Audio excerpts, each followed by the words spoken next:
All right, let's go live. Let's figure it out, live it up, have some fun.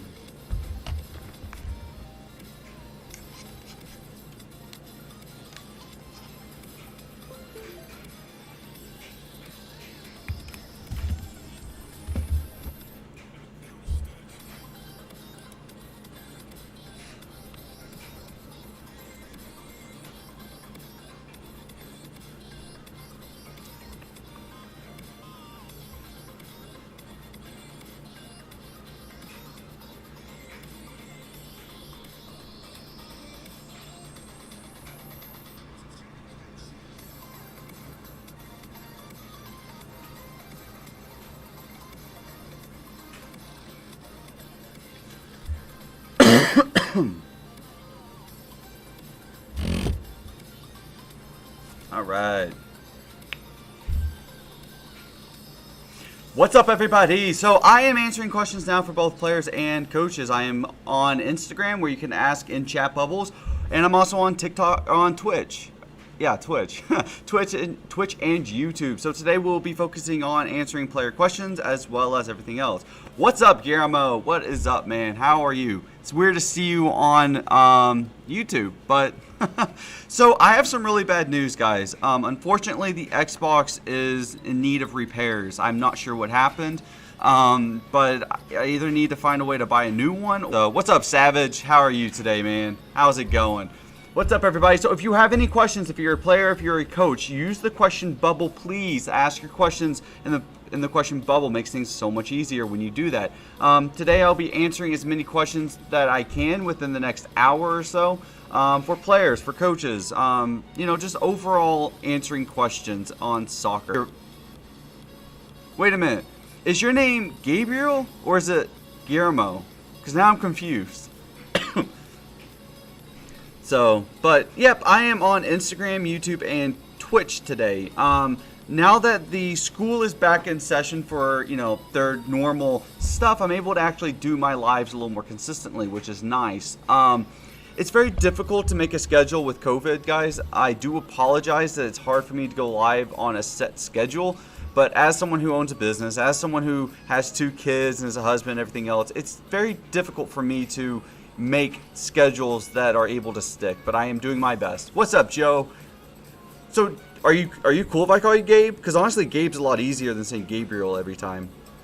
Your decision, man. It's your name, and I want to make sure I'm as respectful to you as possible. So if Gabe is a better word or a better name that you'd rather me call, I would be happy to call you. But if you'd rather me call you Gabriel, good. I went for a 4-mile run this morning, which I'll be posting up on Instagram, which is the new challenge. And then I will be going for another 7-mile run tonight. Squid, what's going on, man? How's it going? How's everyone today?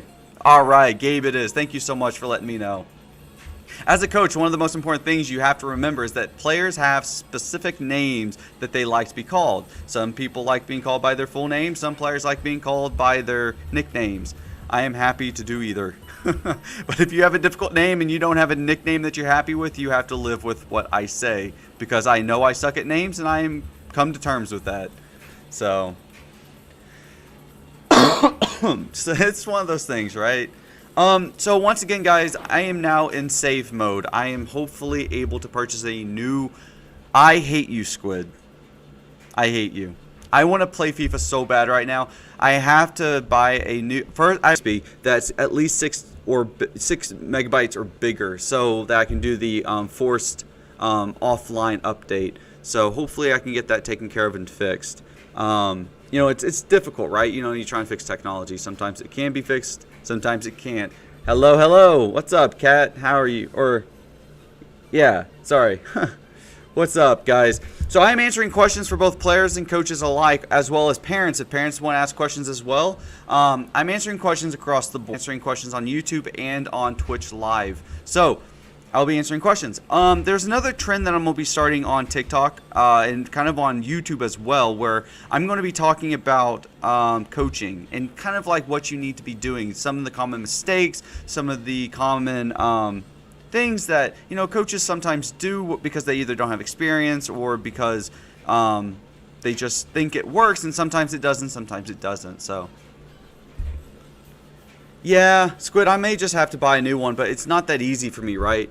I really wish I could just walk outside and buy a new Xbox, because it's just difficult. And, you know, it's just not as easy. Let's see. So we are at 23 subscribers. Wow. Dorito hat, tell you the truth. So, by the way, guys, on Instagram, if you are wanting to ask a question, please use the chat question bubble. It's easy. It pops up when there's an actual question, and I can highlight it for you. So if you have actual questions, focused questions, be sure to put them in there so that I can answer them, and it's more prominent. And it lets me know when you guys submit them. So it's a lot easier. I like the spicy nacho Doritos are probably the best Doritos. And my God, do I have to be careful. I try not to buy those because I get, it's not good to eat chips all the time. Even if you run a lot, it's still not good to eat junk food, because you could basically be running all day, eat junk food, and at my age, it basically stays with you. So you have to run even more. Oh, thanks. Yeah, so once again, guys, you have to keep me updated. So if you are in my Twitch live stream, I have a multi-stream chat that doesn't show me those stretches that you can basically use the channel points to redeem for. So if I miss it, you gotta let me know. It's quiet today. It's pretty quiet. But that's all right. I can't play games. It honestly sucks that I cannot play FIFA. I would love to be playing FIFA right now. I miss playing FIFA. But, it is what it is. I will try to fix the Xbox. If I can't, I'll get it repaired for free if possible, and we'll go from there. But nothing I can do.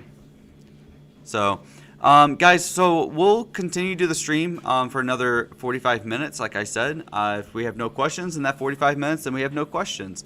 But once again, I am doing a new trend on Twitch, or on TikTok and YouTube. So the trend is basically going to be focusing on coaches. And what I've noticed with a lot of coaches is some of them will be the quiet. There's like different types of coaches. You've got the quiet coaches. You've got the, you've got the coach who wants to, control every little aspect. And there's a good balance between all of them. So, all right, coach, what can I do to improve my acceleration, sprint speed? Because I want to be forward. So one thing that can help with sprint speed and acceleration is running up hills. Believe it or not, running hills is a great way of working on acceleration because you have something that's working against you. So you build those muscles up that really, and you also want to work on acceleration. What I did today with my challenge, it would be a good example of a way to increase acceleration in your sprint speed, because you can be really fast, but only for a certain duration, so it's a certain distance. And the idea of speed is being able to, sprint for a very long duration. So basically going the entire length of the field at the same speed and not burn yourself out. So being able to include endurance into your speed training is going to be very important, as well as working on building, exploding off that back foot to go forward. So it's one of those things that you really want to make sure that you focus on training wise. So, I tell my players that if you want to work on acceleration and speed, find runs that incorporate a lot of hills and a lot of altitude changes. So they go up, they go down. You sprint up, and then you have a controlled run down, and then you jog up, and then you sprint down. So you're changing how you engage the speed. Guillermo, I could play Fortnite on the PC, but do you remember how that went? It was very not ideal. I'll try. I'll see what I can pull up. I'll see if I can play Fortnite on the computer. It definitely didn't work last time. I don't know if it'll work any better now, but we'll see what happens. So, it is what it is. Can always control everything, unfortunately. It sucks. I really wish I could fix it. It's just an Omegle with the hat on tonight. Because I'm going to try and stream tonight at 10 p.m. And I was thinking about, since I can't really play any games, at least games that you guys enjoy, what if we were to do Omegle and I let you guys vote on what we do? You know what, Instagram, you're not doing much. What do you guys think? You guys want to do Omegle tonight?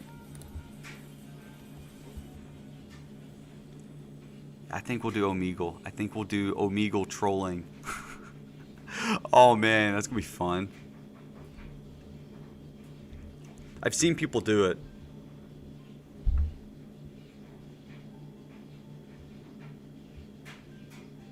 Dude, we're going to do Omegle tonight.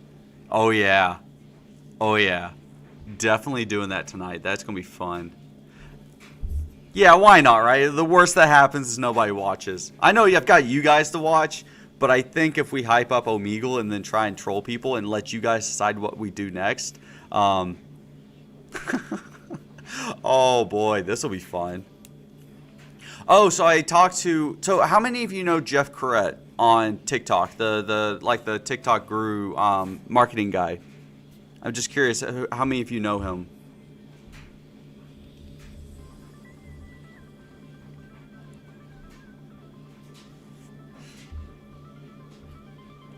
So if you guys know that guy, I'm actually working with him right now for this month to see how it goes to help get the TikTok more engaged.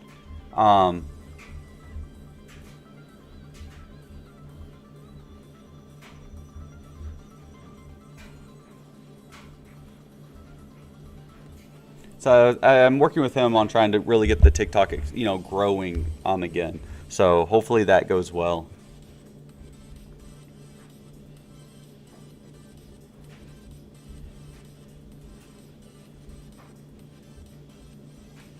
Hold on one second. Oh no, I put it on Chinese. Oh my god, I just put my keyboard on Chinese. That's so frustrating.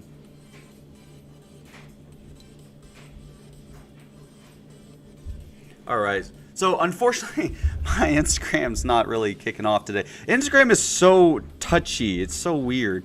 So like some days my Instagram does fantastic, right? It performs so beautifully. Like I actually feel really good whenever a video on Instagram hits 2,000.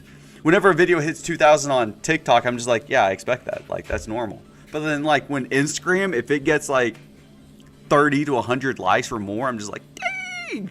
I actually had a picture on TikTok or on Instagram reach thousands of likes, which I thought was the coolest thing. It's so hard to get that engagement on Instagram because it's not as much as a double tap and get a like. It's more of, you actually have to find it, click it, and go on. So people scroll through so fast. No, Guillermo, I did not, unfortunately, sadly enough. I wish I could. And no, I can't pull it up on YouTube. Unfortunately, when I do YouTube videos while streaming on YouTube, while showing videos on YouTube, I get in trouble. So, not doing that again. Yeah, we're not doing that again. But I can watch non-copyrighted YouTube videos on stream. If it's got any copyright or any kind of like legal binding to it, if I put it on stream, it like really crashes everything. What's up, everybody on TikTok? Thank you so much for joining. I am live on Twitch and YouTube as well. So if you would like to come over to the Twitch channel and ask your questions there, you can earn channel points to where you can highlight your questions and you can interact with me a little bit more. But you're more than welcome to stay here on TikTok as well. Either way, I will be answering questions. If you are interested in getting to the Twitch, you can go to the profile, click on the URL, and it'll take you to a list of my socials. What's up, Spectric? Hey, how are you today? How's it going? Coach, what are your training sessions like? So my training sessions are very high intense. From the very beginning, we have I try to push my players to exhaustion. I really try to. And as my training sessions progress, they get harder and harder as you get tired, more and more tired, which there's a reason for that. I believe in pushing players to exhaustion and making things harder because they need to be able to learn what it means to be able to play when you have no energy left. And when you're able to push through that and understand how you need to be able to keep going at a high level, even with low energy, you're able to perform and really keep at that high level 24/7. And basically, then you start playing from not just 90 minutes, but you start playing 110 minutes, 120, 130. Overtime, shootouts, you're focused the entire time. So my goal is to push my players and to really, really make them exhausted so they're relying more on mental focus and not so much on just trying to, use energy to force themselves through my training drills. But every single training drill is different, so it depends on who my client is. So I have a fullback that I'm working with. I have a midfielder. I've got little kids, so everything's different. What's up? What's up, guys? All right, so I saw a question. I'm doing good. Oh, you're in school. Oh, okay. That's cool. You're still in school? It's like, oh, I guess that makes sense. This is kind of like the sweet spot. You're either in school or just about ready to get out. Okay, so I get this question a lot. This question about how long should I train a day? This question, it's not about how long, it's about what you are trying to accomplish. So do not put a quantitative time limit on your training. Do not do that, because it's arbitrary. It doesn't make any sense. And this is why. Your training should be focused on improving yourself. You need to make sure that when you go out and you're training, that your focus is on improvement, making what was weak better, and more proficient. So that could be 20 minutes. I saw one kid, the kid that I did the trick. He basically said it took him 5 minutes and he got it and did the video. It could take as little as 5 minutes. It could take as much as 5 hours. Your training session time limit is not something you should be concerned with. Your success on what you're training on should be, and you should keep training until you've perfected it to the point that you're happy. So don't put a time limit on training. Make goals, make milestones, set expectations for yourself, and don't think of it, I've got to train 5 hours a day. Yeah, if you train 5 hours a day, you could get better, but you could also remain the same and not improve at all. So, what? What? Okay, I'll come put Paw Patrol on in just a minute, Maxie. Coach, I'm kind of worried I'm not going to go pro. Okay, I'm going to be honest. You might not go pro, but you can't be saying, I'm afraid I might not go pro. Everyone's afraid they may not go pro. Everybody. But the idea is you have to keep trying hard, but have contingency plans for when you might or might not go professional. You know, I have 4 different plans for every one major plan that I have. So if I am going to say I'm going to go pro, I have to have backup plans for it. So that's the reason why I have a college degree. You know, with a college degree, you can then get a job. You know, you have options. So Coach, would you come to California after COVID? I would come to California after COVID if there was a reason for it. If I was offered a job in California for coaching soccer or whatever, I would come to California. Would I travel to California for vacation? Probably not. Hey, Coach, I've been working on my Let's see, hold on. Let's see. Coach, I've been working on my outside of the foot bend free kick. Any tips? You just got to keep working at that one. Trying to travel or curve with the outside of the foot is not easy. It takes a lot of practice. It takes a lot of a lot of work, and seeing what works. For me to hit it perfectly, the ball has to be moving. If I want to get any kind of power or any kind of what I call this, the kill shot, basically is the rocket shot that the goalkeeper won't save. He might be able to block it and deflect it, but he won't be able to catch it. The ball has to be rolling towards me. So when the ball rolls towards me, I can maximize my travail. Standstill travails are very difficult because if you hit it wrong, it's either going to shank off or it's going to just go straight. So you just have to keep working at it. There's not much I can tell you. Keep the ankle locked. Make sure that you're trying to get around the ball. And just keep working at it, because honestly, that is the hardest shot to perfect. But once you've perfected it and you understand how it works, you can get power shots. You can get beautiful curve shots off of it. And sometimes you can do some things with it, and you're gonna find you can't do some things with it. So it's just a very, very difficult shot that you just have to keep working on. I want to go pro, but I saw that it wasn't possible, so I'm not interested in joining the military.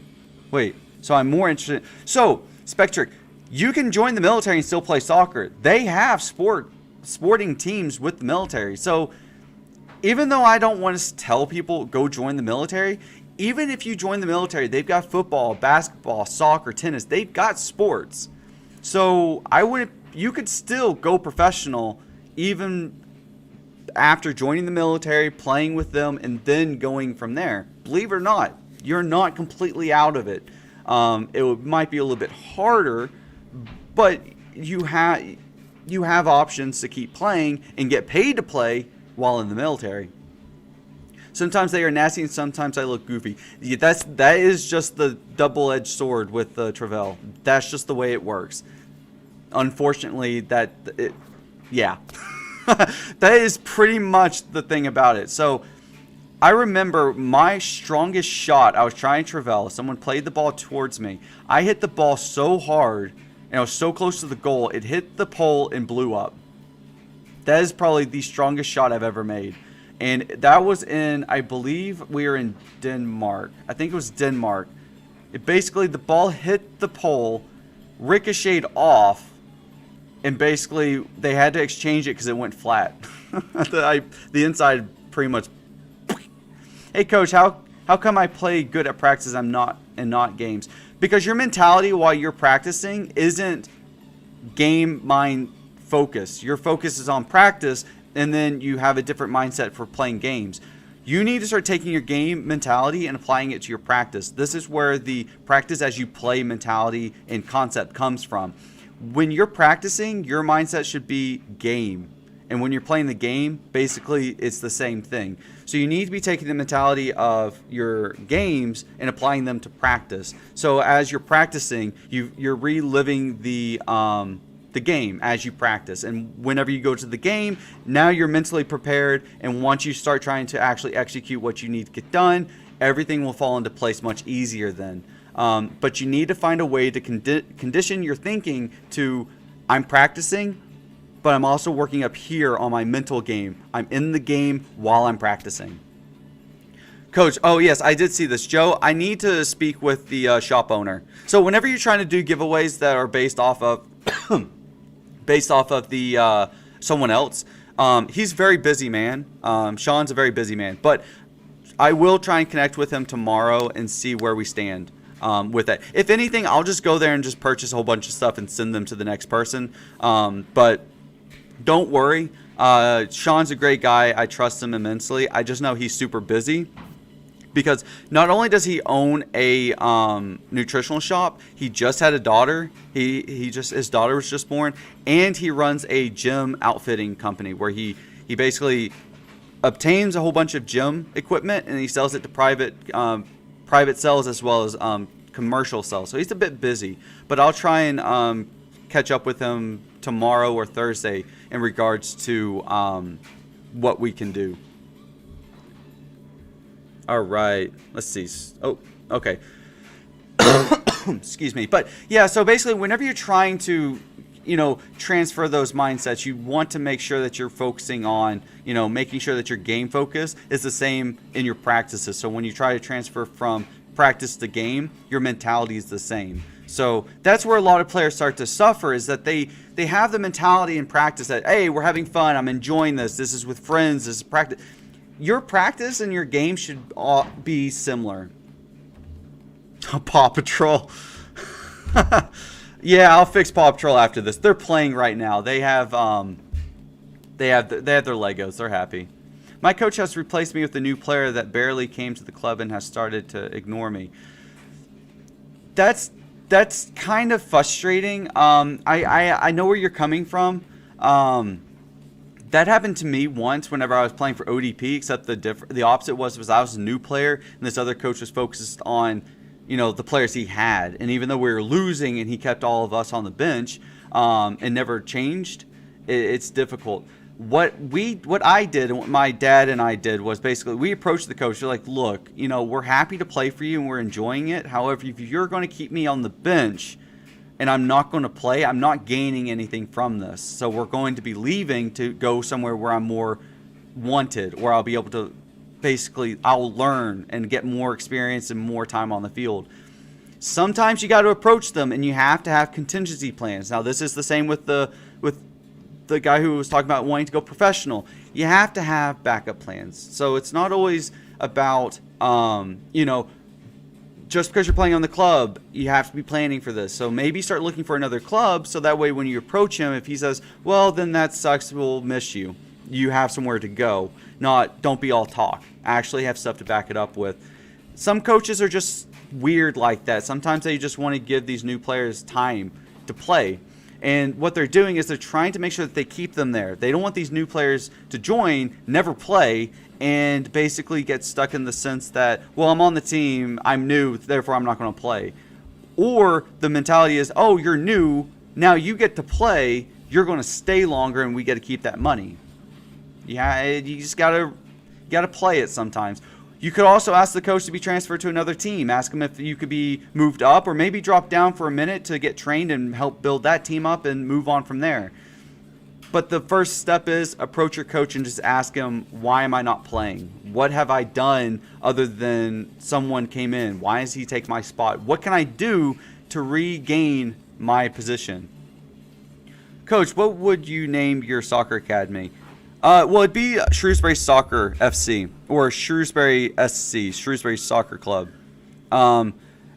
If honest to God, that Mr. Beast video went a lot bigger than I thought it would, to tell you the truth. So if the way I see it is, if I were to get a soccer club and I would have a major donor donate to it, I would name the club after them. So like if it was Mr. Beast that donated the money, it'd be Beast FC. Because I believe in respecting the people who helped me build my club. If I do it myself, then it's going to be Shrewsbury SC, so SSC, Shrewsbury Soccer Club. If someone donated, like once again Mr. Beast, it'd be Beast FC. So basically that way, I respect the person who helped this become what it is. I believe in respecting that. So I really am hoping I can get my soccer academy or soccer club up and running in 2022. But it's going to take a ton of money. It takes so much money to get a club up and running that I would have to find a way to raise the funds either by myself or through crowdsourcing to make it happen. Unfortunately, that's just the fact of the matter. It costs money. Hey, what do? If I have to go pro? I am clueless. Cool story, bro. Cool story. Hey, everyone in Twitch, go send salt shakers after this guy. Go ahead, keep spamming it. It just boosts my views. So, what do you have to do to go pro? Well, first, you have to stand out. You have to contact the people that you want to play for. So, if you want to play for a college, you need to contact the college and make sure that you get in touch with the coach, get in touch with the recruiters. From there, you need to make sure that you build a portfolio of content in which you can send the recruiters and the coaches. So, sending the emails and sending the invitations to the games is important, but at the same time, you have to have content ready to send to them so that they can see, you're serious about this. You've created a portfolio and you're prepared. Being prepared is basically the first step in going professional. I don't know. It kills me. It absolutely makes me laugh. I don't even care anymore. Oh, it's another European. It's another one. Hello, Aaron Gray 12. Let's see how many followers you got. 0 probably. Oh, he's actually got 151 followers. That's nice. I grew a second account. That was a joke, and I got 500. No, don't. It's fine. It's fine. I know it's just a kid. It's fine. Oh boy. All right. Yeah, it is a cool story, isn't it? So what part of Europe are you from? England, I'm assuming? Where are you from, Aaron Gray 12? Are you from England? Or are you from somewhere else in the UK? Or are you from... I know you're not from America, so... Where are you from, kid? Tell me. You're from Ireland. Oh. So I don't get a lot of rude people like you from Ireland. Usually people from Ireland are a lot more respectful. But, sometimes you just get the one bad apple with the cell phone. Oh, I don't want to associate you with England. What's the sport called that you teach? I coach soccer. Or as some people like to call it, football. So, soccer, football, whatever makes you happy, I coach that sport. I don't get why you're not a good coach, bro. What?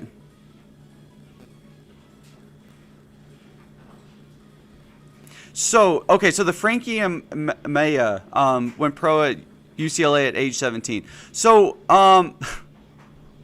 who cares? Okay, so guys, going professional, it literally is like, now that we're on TikTok. So, how long have you done it for? Almost, Jesus Christ, how long have I been coaching?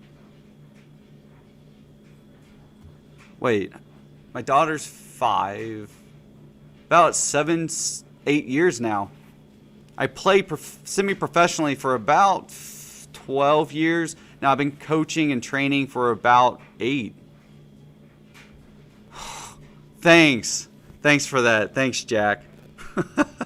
Oh my God. Okay, so going professional, guys, it's like going viral on social media. Sometimes you just get lucky, but it takes all the hard work, all that effort that you put into it. So, college is a great route to go. Sometimes you can go professional from college and, you get lucky, or you just get the right coach. I believe UCLA has a very good coach that is basically the one hook you need that helps you get the content that you basically need, and it helps reach the people that you need. So it's basically trying to get those needs met and getting the attention of those pro teams to come watch you. Some players are just absolutely phenomenal, and they stand out and they catch the attention of the professionals, and they want them because they see what they need for their team and what this guy could potentially do for them. I feel like that's the best route because I can get a club right now. So college is a great route. Honestly, I recommend college to every player, especially in the United States, because this is the way I see it. You have club, which is pretty good. Some D1 club teams are just as good as some of the D2 schools, like the D2 college schools, and definitely better than some of the D3 college schools. But the idea is you go from club and you basically have some sense of understanding. Your parents kind of help you, but they still kind of carry you through. So you don't have a full concept. Once you go to college and you start playing for a college, let's say we're on D1 college, you're getting paid to play. You're on scholarship and you're costing the school money. Now you understand what it means to be an employee of a team, which you have requirements, you have expectations, you have training, you have school, you have schoolwork and all these things that you have to maintain to play. So now you have a business sense of being a player. So now that's your mindset. It transfers well into the professionals because once you start playing professionally, you have so much that you are required to do, brand deals that you have to follow the brand guidelines. You have a good sum of money that you need to learn how to manage. You have to show up to practices. You have to show up to meetings. You have all these things that you don't necessarily understand if you just go straight from high school into the professionals. So it's just not logical. And that's the reason why a lot of professional players, when they get older, aren't as successful. They're not financially successful because they didn't understand how to manage everything. Or they get thrown off the team because they don't understand that you're a team player. You're not just playing on a team, you're playing for a business. So how would you get on the national team in America? I believe they have tryouts, and you have to register on their site for tryouts, and you have to have like I can't remember. I did look it up the other day and I can't remember everything that's associated with it, but you go to their website, they have tryouts, and they also have recruiters who can recruit you to the team. So the other way, I believe, is if you play for a professional team, they can request your participation on the team as well. So there's multiple different ways. So yeah, it's like a club tryout. You go try out, or they come to you and they ask you to play for them. So it's a little easier, but it's not as easy. Yeah, so the tryouts are basically hundreds and hundreds. There is a crap load of people who show up to those tryouts. So basically your best bet is to play for college, be a national standout. You need to really stand out because they typically take, I think, only between 18 to maybe 22 players. And you have to consider a team with only 18 to 22 slots, maybe, and you've got hundreds of players trying out for it. Your chances are not very good if you don't stand out. You show up to the tryout and you're just John Smith. Well, everyone knows John Smith. You need to show up and be you, and they need to know who you are, and you need to be prominent and stand out. It's difficult. Honestly, it can be very difficult. And that's the reason why a lot of teams don't want to do tryouts, because they kind of are a waste of time and money if you think about it. You'll have, these professional clubs having tryouts. Everybody wants to go try out for them because they're thinking, I might get to meet the coach. I might get to meet a player. All these amazing things. Some of them are there because they really want to be on the team. Some of them are showing up because they just want to show up and they can afford to. So that's one of the reasons why professional teams are looking for, standouts, and they're doing recruiting, and they're really trying to spend more money on, reaching out to them. Ha, Doritos. I love my Doritos in chat. So would it be better to focus on getting an MLS Academy team? Yeah, honestly, it would be. If you can play for an MLS Academy team and climb up, it would probably give you a better opportunity to make it to the national team, to make it to the club teams overseas, or to even make it to the MLS club team that you're playing for the academy for. The reason why is because that's a smaller pool to pick from, right? And they've already invested the money into you, or you've invested the money into them, and you're getting all of that training, you're getting all of that culture, and you're soaking it up, and you're already kind of, associated to them. So the transition for them and for you is a lot easier.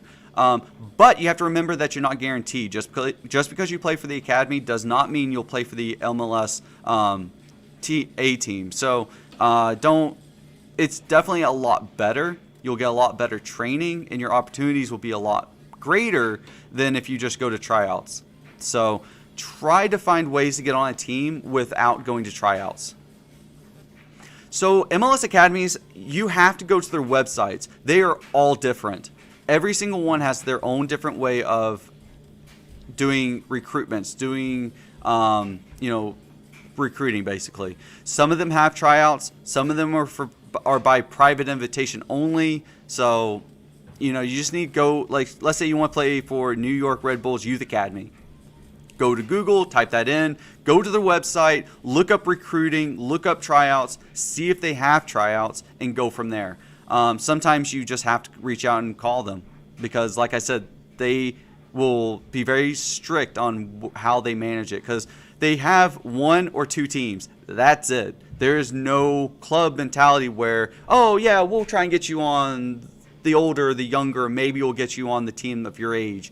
Maybe. But we'll get you in some way. They don't care about money. Some of them don't care about money. Some of them care about success and winning. So that's the reason why they only have 1 or 2 premier teams that they work with. Coach, I'm going to go train today. Do you know any good music for training? I don't recommend listening to music for training, personally. If you're going to listen to music, I highly recommend stuff like classical. Anything that's just instrumental, no music or anything. Just listen to something that can easily be played in the background, because you need to be focusing on everything around you. You need to focus on your touches. You need to focus on, the field and how everything's working. So personally, I don't listen to music when I'm training. I've tried. Honestly, it doesn't give me the same effects. And it's the same as when I go for my runs. I don't listen to music anymore because I'm trying to find ways to increase my speed and my distance. And without that extra distraction, it's a lot easier. So I'm a striker. I got a game today. Any advice? Stay calm, be prepared, and don't worry. You're on a team for a reason. It's not an individual sport. Check two and check away. Be vocal. Be engaging with your teammates. Don't be the silent striker who sits up top waiting for his team to just do everything for him. So be vocal. Be present on the field. And don't forget that you're part of a team. It's not an individual sport. It's part of a team. So don't be nervous when you walk out in the field. Really, that's my best advice to players on game day. How can I think what I do next after check my shoulders? How can I... What do you mean? I don't follow your question. I'm sorry, PK19. Could you ask that one more time? If I don't make a trial, should I ask the coach for feedback? Absolutely yes. 100% without a doubt. Engaging the coach before, after, during, whatever. You need to get as much feedback back as possible. Ask for the negatives or ask for the positives, but focus on the negatives. You need to find out why you didn't make it, and then you also need to find out what attributes stood out for you without question. Because when you find out, all those negatives, now you have a training path. You have a way of improving yourself to get better. Everyone's so afraid of getting negative feedback that they're afraid to even ask. You have to ask. You have to find out. You have to get over that idea that downfalls are a negative thing. Downfalls are things that you need to know in order to get better. Because if everyone keeps saying, oh, you're so good, you're great, you're a good player, you should make the team, and then you don't make the team.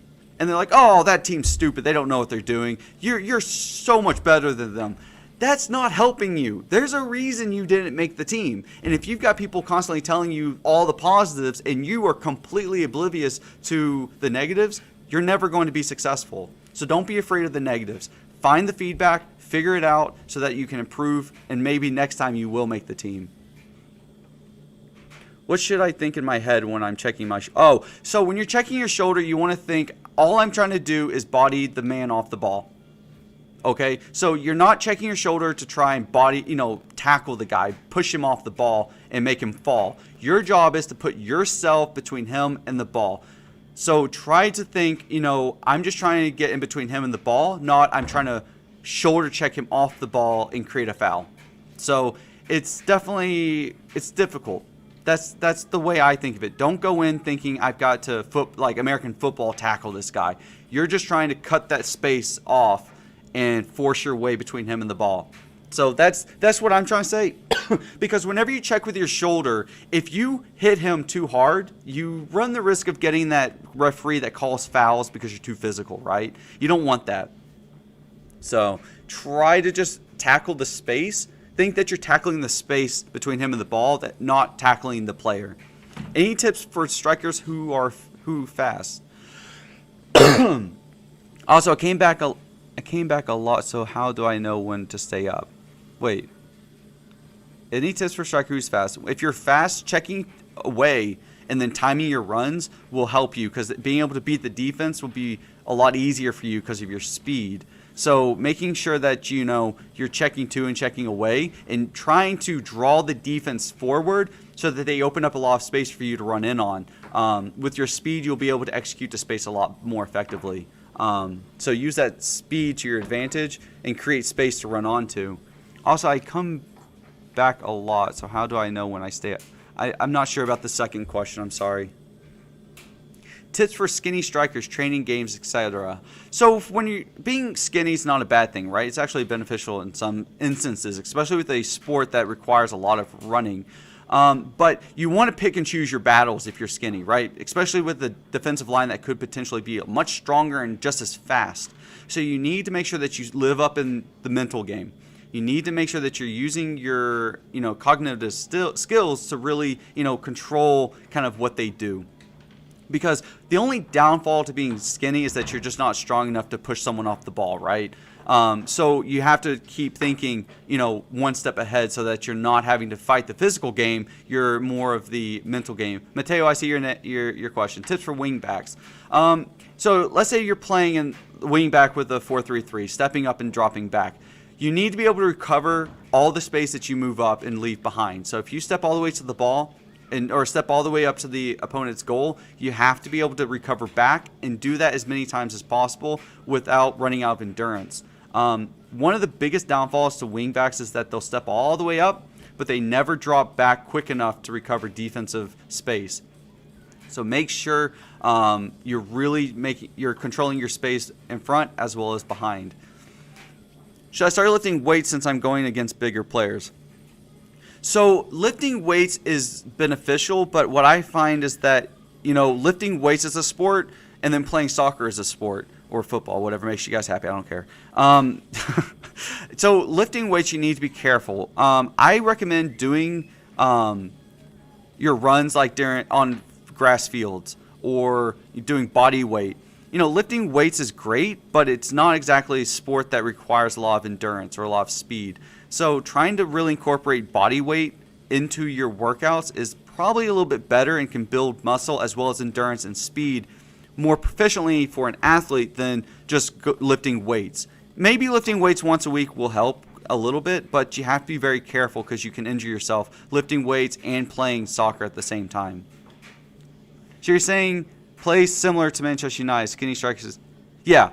So you basically want to make sure you are evaluating what's in front of you and you're trying to pick and choose your battles and you're trying to maximize all of your strengths to combat any kind of benefits that the defensive line might have. Because whenever you're playing against a skinny striker, it's very easy to body them off the ball. Very easy, because you want to make sure that they don't get that edge on you, because usually skinny strikers are very, very fast, and they're a pain in the butt to catch up to if they get away from you.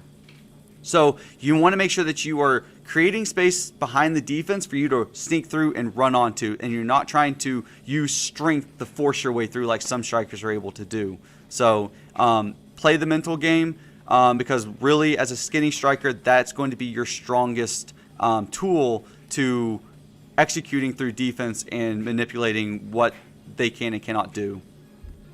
All right, so Hector, I see your question, but give me 1 second. Do you visualize in-match situations before games? Absolutely every game. Even as a coach, I do that.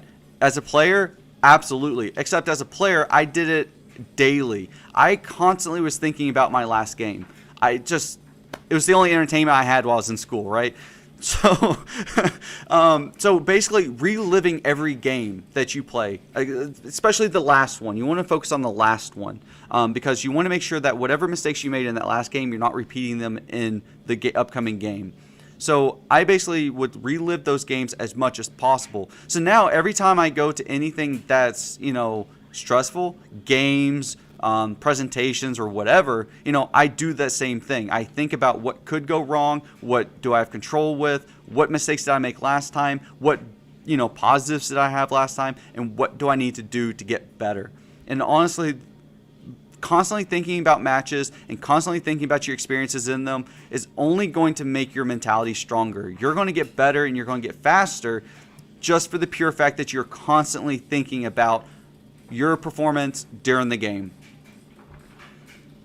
All right, so Hector, hey coach, I am a winger and my coach has put me as a center attacking mid. What should I do to adapt to the new position? So now that you're playing more in the center of the field, you need to be able to distribute the ball well. So let's say we're on the attacking half where you're trying to patrol the top of the 18. When you're patrolling at the top of the 18, you're trying to see which side of the field is the best to execute onto space. So that means receiving the ball and either going straight down the middle to the strikers or moving the ball across the middle and going to the opposite corner to stretch the defense out to execute to space.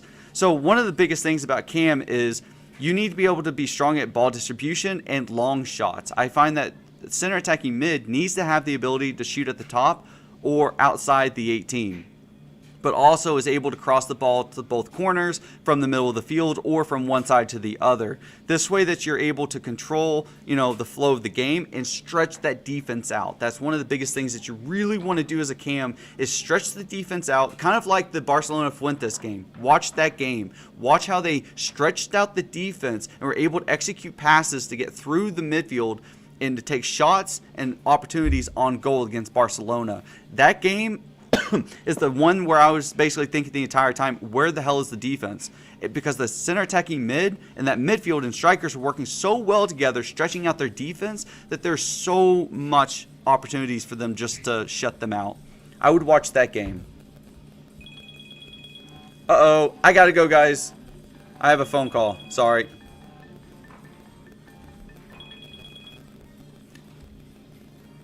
Hold on.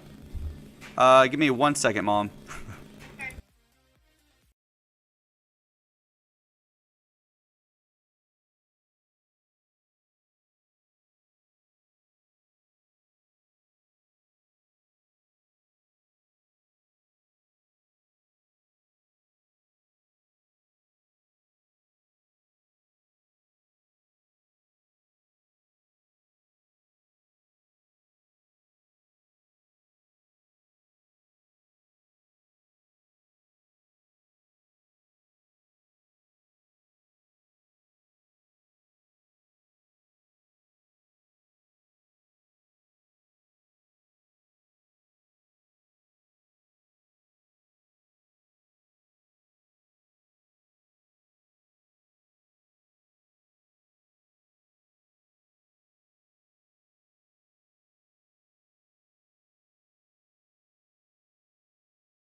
All right. Sorry about that, guys.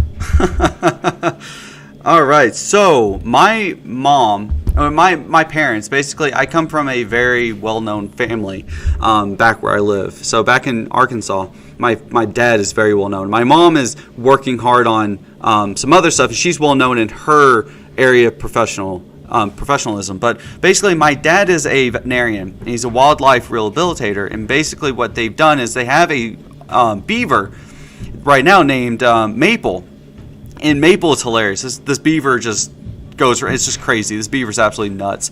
And my mom does stories on Facebook. She has a huge following on Facebook. I mean, it's crazy. And she does all these like little stories, and like she's great at writing and stuff. And basically the news outlet found out about Maple, the beaver, and they want to do a segment on her for the news. So they're pulling videos, they're pulling pictures, they're doing an interview with her tomorrow. She calls me and she's like, "Help! Am I going to be on the news?" I'm like, "Yeah, you're going to be on the news, Mom." They're not going to just waste their money on you just to ask you a few questions about a beaver. They're going to put you on the news, make it worth their time. And she's like, "Oh my God, I'm so scary looking." I'm like, "No, Mom, don't worry. Zoom has a beauty feature where it'll smooth your skin out." She's like, "Oh my God, really?" I'm like, "Yeah, they got it. So my mom's going to be on the news. I've been on the news. I'm trying to find that segment what the news did on me before I went to the Youth World Cup. But I can't find it. But yeah, my mom will be on the news. But now I'm trying to help her out by finding the beauty. So on Zoom, you can choose a beauty feature kind of like they do on TikTok. And I can't remember where I found it. I have to remember where it was. Can't remember where I found it. I know I had it somewhere. Maybe it's video filters. Yeah, my mom's so funny. She's such a great person. Both my parents are. My dad, so he's a veterinarian, and he basically takes care of wildlife. And whenever, like, bald eagles or any kind of exotic animal gets injured, so I think the biggest bird that we have ever taken care of has been a golden eagle. Now, let me tell you, you might understand how birds look. So a lot of you have probably seen like pigeons, or you've seen, pictures. You might have seen a bald eagle once or twice. You might have seen like the small little birds. Let me tell you, you haven't lived until you've seen a big ass golden eagle. Those suckers are huge. I mean, just their claws alone are just like, Jesus Christ, that thing's flying above me. You freaking kidding me? Because these things are huge. They're like freaking 5 feet tall. Well, I don't think they're 5 feet tall, but when I was little, that sucker looked big. And basically, they're buff, and they had this intimidating look. And it was really funny. If I can find the picture, let me see if I can find the picture. There's a picture of my dad holding like a bald eagle. He had bald eagle. He had it on his arm with the claw glove on and everything. And that bird is just literally just staring him down with the most serious face. I was like, oh my God, that bird is about 2 seconds away from basically ripping your face off with its beak, and then it's going to come after you with its talons. It was pretty funny. But yeah, and then I think the second biggest bird we ever had was a pelican. And this pelican basically had gotten tired and kind of crash landed here in Arkansas. And of course my dad gets the call to come take care of it. Oh, the memory is so funny. So we take it in, and we have two doors to the clinic. You have the front door and you have the back door. And we come in through the back door. And you come in, and you walk down, and you walk down a long hallway. It's kind of like an L. And you go all the way down to exam room 1, which is the biggest exam room that my dad has. And we've got this pelican. And basically we're trying to take care of the pelican, right? And, make sure it's okay, no broken bones or anything's, a problem with this. So when we release it, it's got a smooth takeoff. Well, me and my brother are there, and my dad has the pelican down on the exam room table. He walks off to do something. He's got his back turned to the pelican. Me and my brother William, we're probably about 15, maybe no older than 15, younger than 15 probably. And we're down the hall just messing around. We were helping him do something. I don't remember. And all of a sudden my dad goes, it's loose, it's loose. And basically this pelican big pelican, because they got the big mouths, big heads.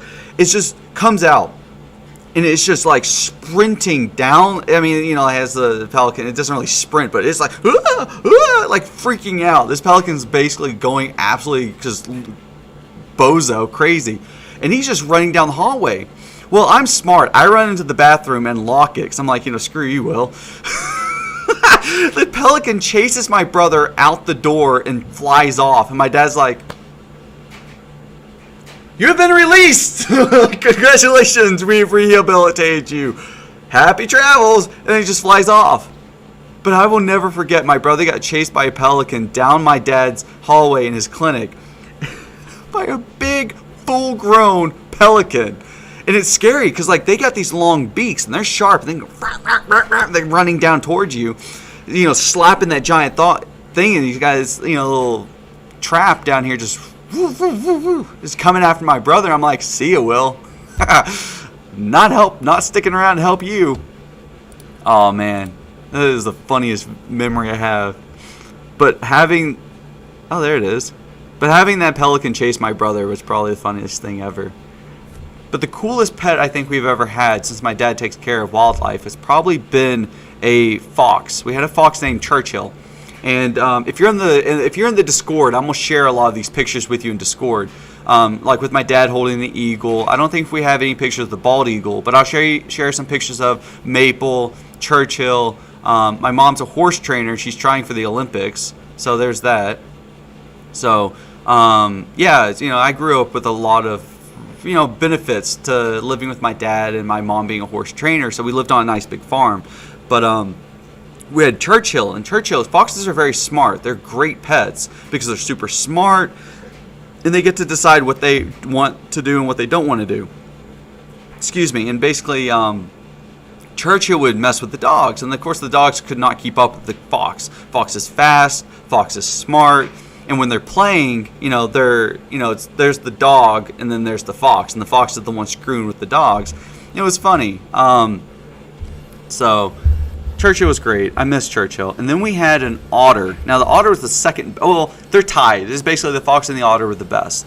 But the problem with Otis, the otter, was he became friends with this jackass raccoon we were raising. This raccoon was mean. I hated that little trash panda.